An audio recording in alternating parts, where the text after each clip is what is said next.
नमस्कार। हर उड़ान के पीछे एक ऐसा डॉक्यूमेंट होता है जो एविएशन सेफ्टी का आप कह सकते हैं कानूनी आधार है। ये सिर्फ कुछ कागज नहीं है, बल्कि ये वो पुल है जो हर टेक ऑफ को सेफ और रेगुलेशंस के मुताबिक बनाता है। तो चलिए सबसे पहले इसकी असली चुनौती को समझते हैं। एक ही एयरक्राफ्ट पर असल में दो अलग अलग दुनियाएं एक साथ काम कर रही होती हैं और उनके बीच तालमेल परफेक्ट होना चाहिए। देखिए, एक तरफ है कॉकपिट, जहां फ्लाइट क्रू का पूरा फोकस फ्लाइट की डायनामिक्स पर होता है, और दूसरी तरफ हैंगर, जहां मेंटेनेंस इंजीनियर्स एयरक्राफ्ट के हर एक पुर्जे की हेल्थ पर नजर रखते हैं। अब अगर इन दोनों टीमों के बीच बातचीत का कोई फॉर्मल तरीका ना हो तो ये जो गैप है ये बहुत खतरनाक साबित हो सकता है। तो सवाल ये उठता है कि ये दो जरूरी दुनियाएं सेफ्टी पक्की करने के लिए एक ही और लीगली बाइंडिंग भाषा कैसे बोलती हैं?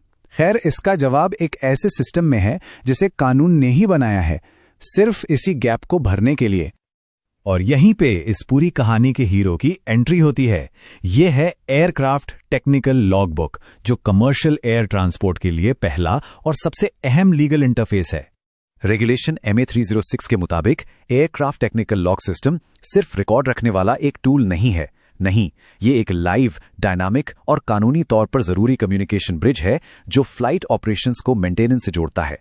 और ये समझना बहुत जरूरी है कि ये कोई मामूली लॉगबुक नहीं है। ये एक ऐसा सिस्टम है जिसे कॉम्पिटेंट अथॉरिटी यानी NA जैसी संस्था से अप्रूवल मिला होता है। इस अप्रूवल का सीधा मतलब है कि ये सिस्टम सेफ्टी और डेटा की सच्चाई के सख्त से सख्त स्टैंडर्ड्स को पूरा करता है। चलिए अब आगे बढ़ते हैं और देखते हैं कि ये लॉगबुक काम कैसे करती है। इसे समझने के लिए हम इसे इसके 5 सबसे जरूरी पिलर्स में तोड़कर देखेंगे।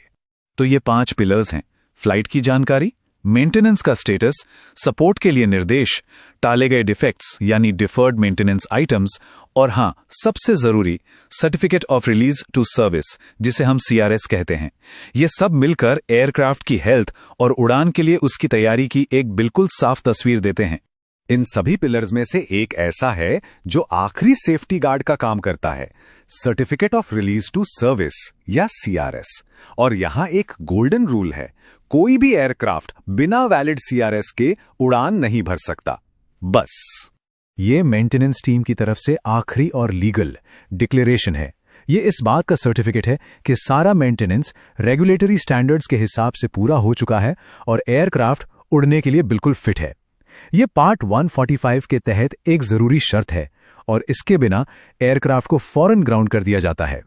अब इस प्रोसेस में जो सबसे दिलचस्प बात है वो ये है कि कैसे ये जिम्मेदारियां मेंटेनेंस और फ्लाइट क्रू के बीच एकदम शीशे की तरह बटी हुई हैं। ये एक 2-वे स्ट्रीट है, एक तरफा नहीं। ये स्लाइड इस साझा जिम्मेदारी को बहुत अच्छे से दिखाती है। देखिए, मेंटेनेंस टीम का काम है खराबी ठीक करना, उसे सर्टिफाई करना और एयरक्राफ्ट को रिलीज करना। वहीं फ्लाइट क्रू की जिम्मेदारी है लॉगबुक को रिव्यू करना, कोई भी नई खराबी दिखे तो उसे रिकॉर्ड करना और फिर आखिर में एयरक्राफ्ट को एक्सेप्ट करना। किसी भी नए फ्लाइट क्रू मेंबर के लिए यह जानना बहुत जरूरी है। एयरक्राफ्ट एक्सेप्ट करने से पहले कुछ बेहद जरूरी चेक्स करने होते हैं।